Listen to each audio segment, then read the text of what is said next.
Well, they come around every summer and usually don't leave without giving you a bite or two. In Allen County, the number of those pesky mosquitoes is actually down this year, but the ones carrying West Nile are still posing a threat. News Channel 15's Janice Allen joins us now with more on the spraying along Maple Crest Road.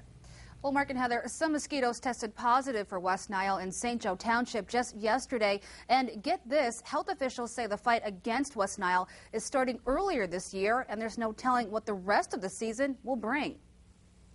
Every summer brings mosquitoes, and some bring West Nile. Fighting the disease starts with health officials finding the ones that pose a threat. We set mosquito traps up throughout the county, township by township each night.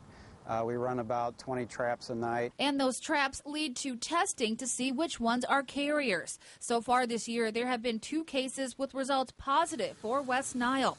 That's caused 2 nights of spraying to combat the problem. You really target that spraying just to the areas where we find the mosquitoes because they generally don't fly too far away from where they've hatched and bred. So workers with vector control head out armed with a special chemical to kill the insects.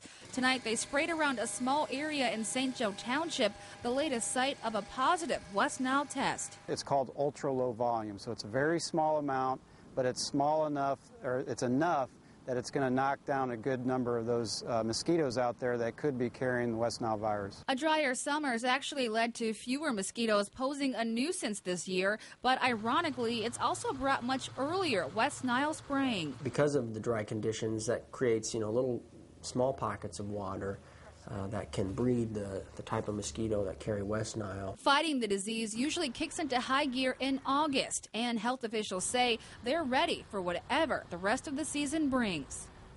And there are a few things that you can do to fight against West Nile. Try to get rid of any standing water near your home. Stay inside if you can during the evening, which is a peak biting time. Also, cover your arms and legs when you do head out if possible. And don't forget that bug spray.